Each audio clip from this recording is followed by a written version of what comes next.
Hello, Gemini, Sun, Moon, Rising, and Venus signs. Kamusta po kayo? Sana po ay nasa mabuti kayong kalagayan. Welcome back po sa Star Tarot. Kung bago kayo rito, welcome din po kayo. Thank you po sa inyong support. I truly appreciate it. God bless you all po. Tignan natin ang mga mensahe ninyo, Gemini. We have Nine of Wands. Ayan. So, parang ano na kayo dito, parang pagod na, no? Parang pagod na. Parang huminto muna kayo dito to rest. Maaring ganun ang ganap dito for some of you. Or maaring ito yung pinapakita sa inyo ng Divine Universe dito na sitwasyon. Na kung pagod na kayo, nabubore na kayo, nagsasawa na kayo sa inyong ginagawa, you know, take a rest. Okay? Take a pause, take a rest. At kapag nakapag-rejuvenate na kayo, nakapag-recuperate na kayo, get back to what you are focusing on dahil konti na lang matatanggap mo na ang inyong tagumpay or makakarating ka na sa inyong tagumpay, no? So, walang ano dito, walang mag-give up, no? Gemini, yun ang panawagan sa inyo dito ng energy nito. Giving up, no, sa inyong sitwasyon is not an option, no? Dahil lagi nating iisipin na habang may buhay, may pag-asa. Hindi ba? Yung mga lives hiccups na yan na dumadating sa buhay natin, yung mga challenges sa buhay natin, that is normal na sa buhay ng tao. That is part of our life's journey. Kasi wala namang journey na perfect, no? Walang journey na perfect. Laging at some point meron dadating na obstacle, laging meron dadating na challenges because that is part of it. That is part of our journey. Kung wala tayong mga ganyang life's hiccups na dadating sa buhay natin, paano tayo matututo, hindi ba? Paano tayo magiging resilient? Paano tayo magiging mas matatag? Paano tayo mas magiging matibay ang dibdib natin kung wala tayong mga ganong sitwasyon. Kaya that is part of our life's journey na kailangan na natin tanggapin. Kaya kung dito napapagod na kayo, ipagpahingan nyo lang yan, no? Kung medyo nabuburuyo kayo, think about something else, no? Na pwede ninyong gawin para makaalis kayo sa ganong sitwasyon because alam nyo naman na there will always be something positive na pwede ninyong i-divert ang inyong atensyon or ang inyong isip, hindi ba? Kaya in this situation, for some of you, Gemini, ang paalala sa inyo dito, no? Keep persevering. Keep persevering. Kung pagod na kayo, yun nga, ipagpahinga ninyo yan. And after that, no, siguro kailangan ninyo na mag-re-evaluate ng mga ginagawa ninyo or mga nararamdaman ninyo, you know, hanggang sa makabalik na kayo muli sa wisyo, kumbaga, makabalik na kayo sa wisyo, kumbaga, no, and get back to what you are focusing on. Dahil, malapit na kayo, no, sa tagumpay, malapit na sa inyo ang success. You just need to continue on persevering, kasi, 9 of Wands na to, anong max nito, ang success ninyo ay nasa 10 of Wands na, 'di ba? Isang kembot na lang, no, magtatagumpay na kayo, Gemini. Isang kembot na lang, nandun na kayo sa tagumpay. Okay? Kaya huwag kayong sumuko. Lover's energy, ayan. So, there may be some kind of imbalance dito siguro for some of you. Kaya siguro din, parang napapagod na rin kayo ngayon. Maaring nabuburuyo na din kayo ngayon because there is some kind of imbalance na nangyayari dito, no? Maaring may mga bagay kayo dito na masyadong pinagpo-focusan and there are other things, other areas of life na parang siguro nanineglect na ninyo. Kaya, you know, when there is imbalance, no, marami kayong mararamdaman na kakaiba, no, tulad ng napapagod na kayo, nabuburyo na kayo, may mga pananakit ng katawan na nangyayari, may mga obstacles na sa ibang parte ng buhay ninyo, yung mga ganon, ano? As in, yung parang masasabi ninyo na, naku, lahat na lang, nandito na, lahat na lang may problema, yung mga ganon. Definitely, there is an imbalance there. Kaya, kailangan ninyo yan na bigyan ng oras, bigyan ninyo ng panahon para mag-isip-isip kayo, mag-evaluate kayo, magano kayo, tignan ninyo kung ano yung hindi pa ninyo nagagawa, ano yung hindi ninyo naaasikaso, 'di ba? Para nang sa gayon ma-realize ninyo kung ano ang kailangan ninyong balansehin, no? And also si Lover's energy,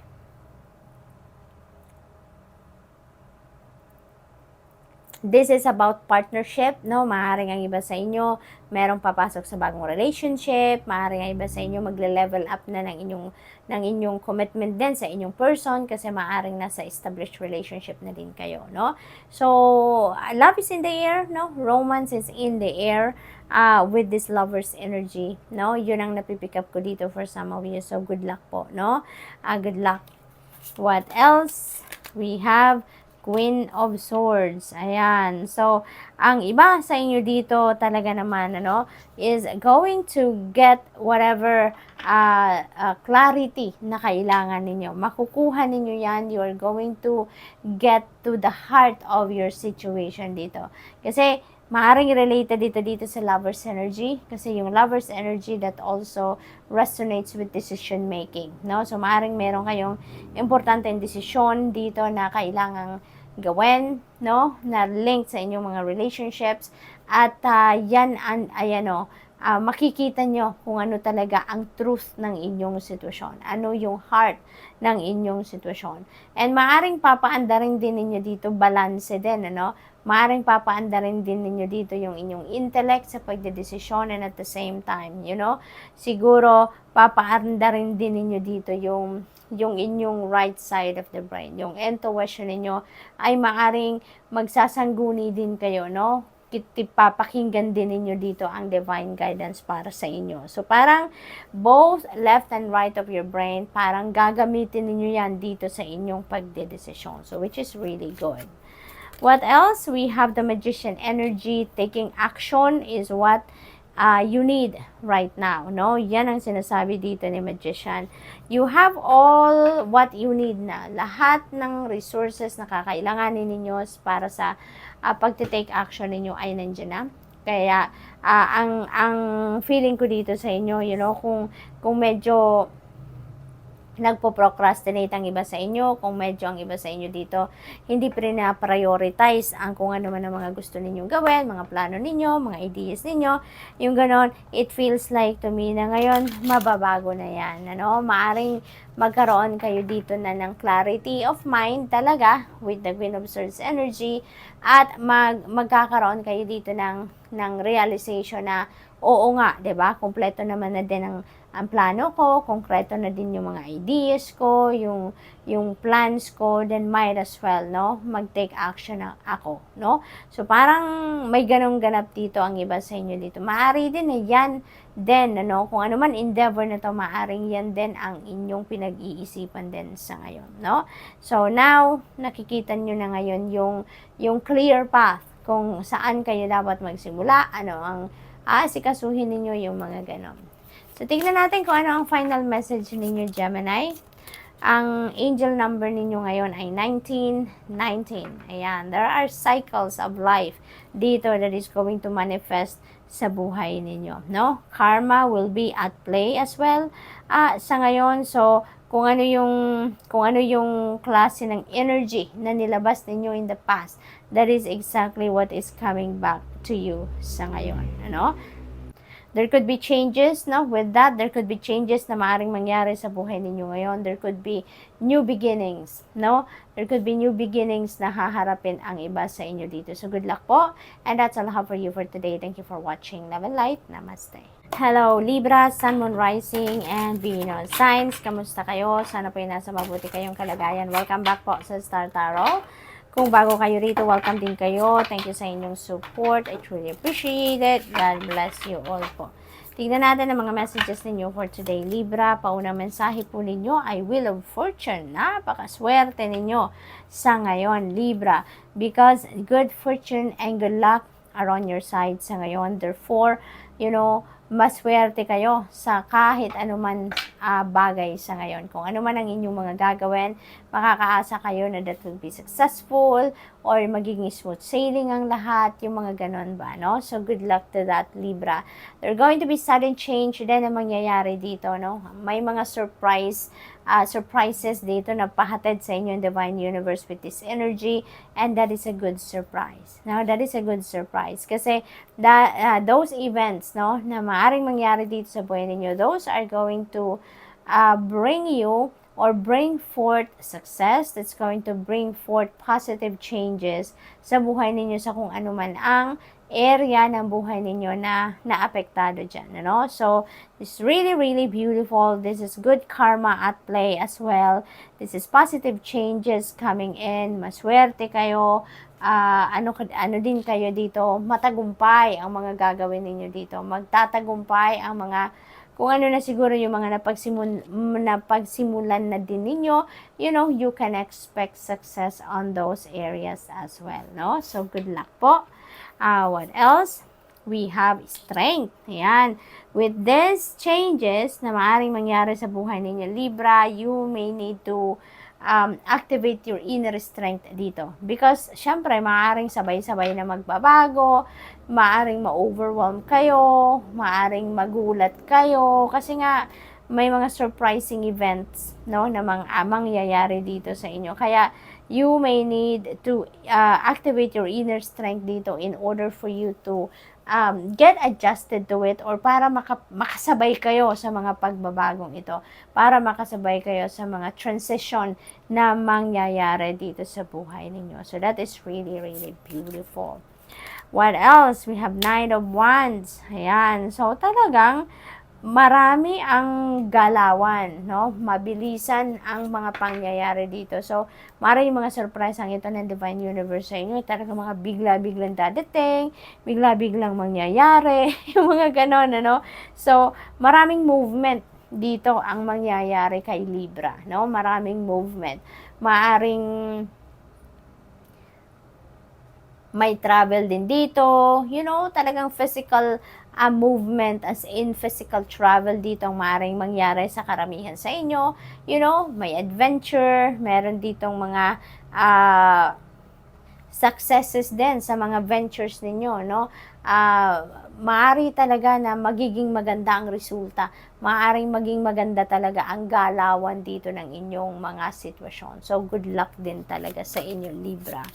We have King of Swords. Ayan. So, you are, dito, magiging madiskarte, matalino talaga, no? Very logical dito ang inyong mga decision making. Kaya, it feels like to me, Libra, na talagang paggagamitan ninyo ito ng inyong effort. Paggagamitan ninyo ito ng talagang inyong logical thinking. Ang galing ninyo sa pagdedesisyon, Kung ano man ang magiging, dito, kalakaran ng inyong mga sitwasyon sa ngayon with all this transformation na mangyayari, parang talagang pag-iisipan ninyo ito, no?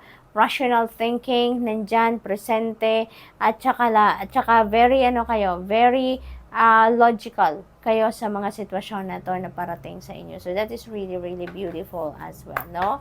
So, tignan natin kung ano pa ang ganap dito for Libra. Final message po ninyo, ang inyong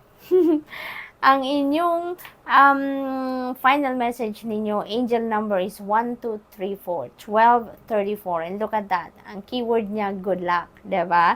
So, meron tayong good fortune and good luck dito. Meron din tayong good luck dito. So, parang sinasabi sa inyo ng mga angels ninyo na yes, definitely, Libra, good luck is on your side. Talagang siswertehin kayo sa ngayon.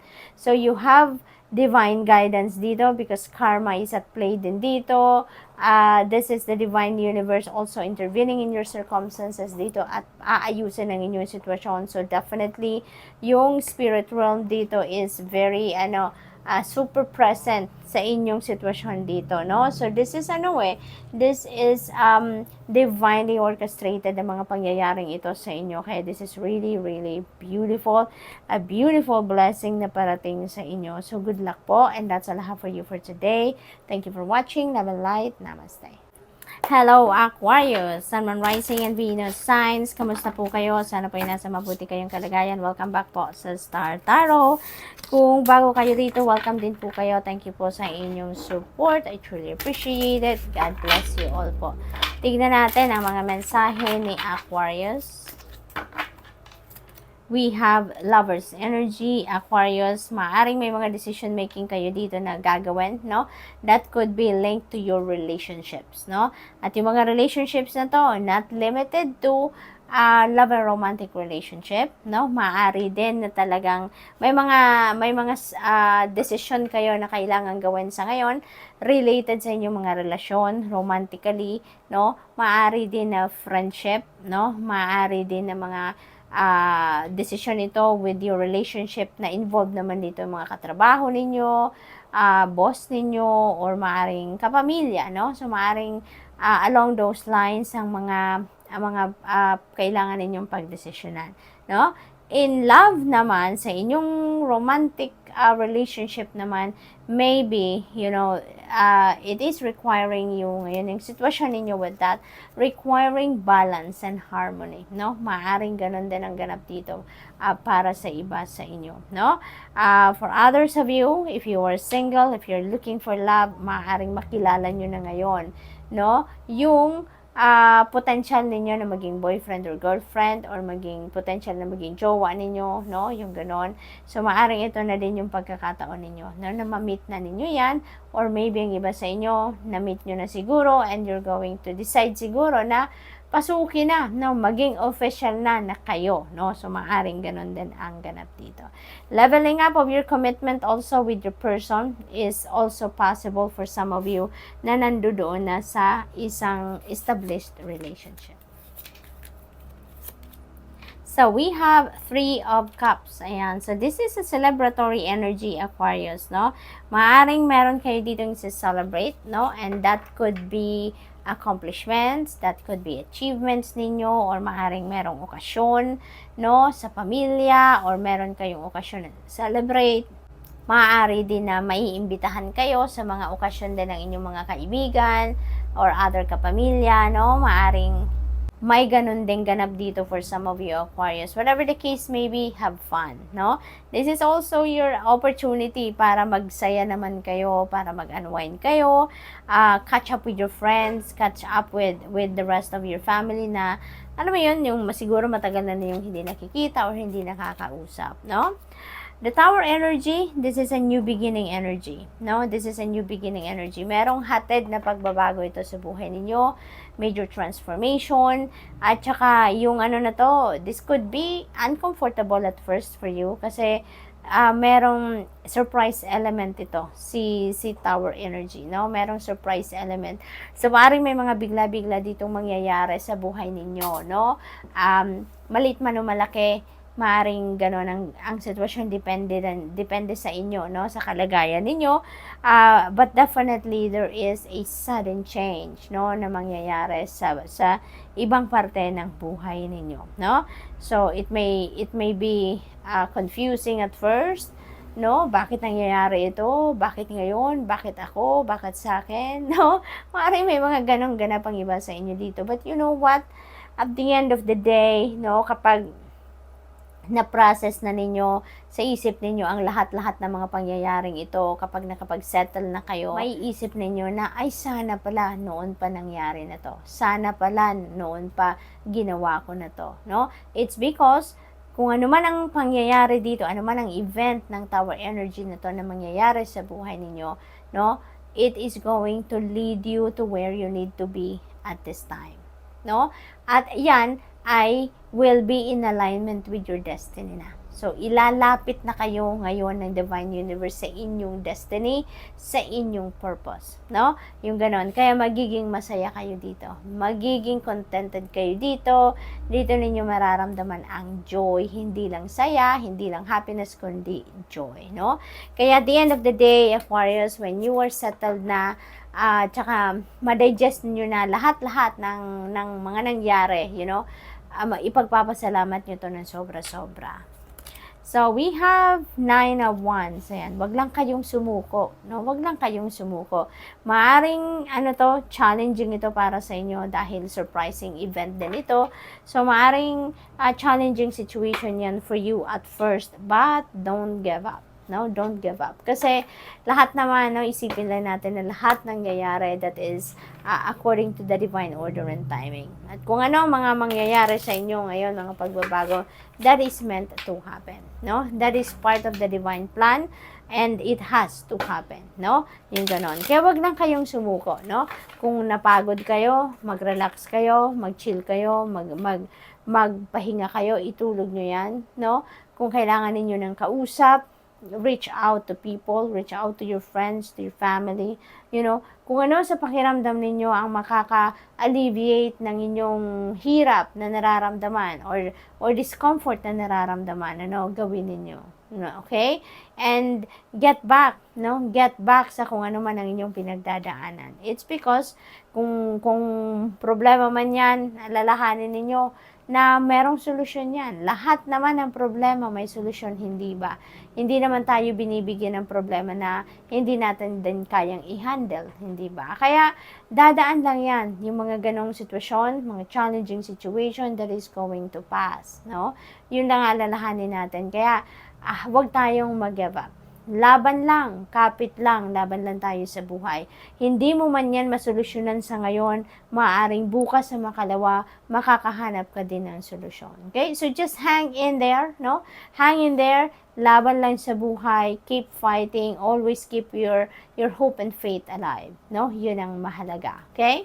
So tingnan natin kung ano ang inyong final message, Aquarius. We have 0303, this is your angel number for today, and ang keywords, dito is taking chances. So, ang iba sa inyo dito is going to take chances, no? And it feels like to me, dito sa pagtitake chances ninyo, it feels like success will be yours, no?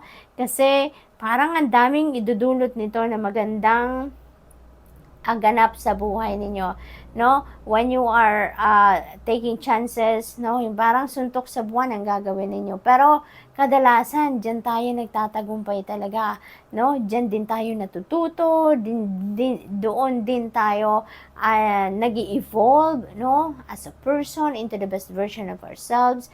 Marami tayong natututunan. Marami tayong wisdom and learnings in life na napupulot sa mga ganyang sitwasyon. Kaya good luck sa inyo, no? So that's all I have for you for today. Thank you for watching. Love and light. Namaste.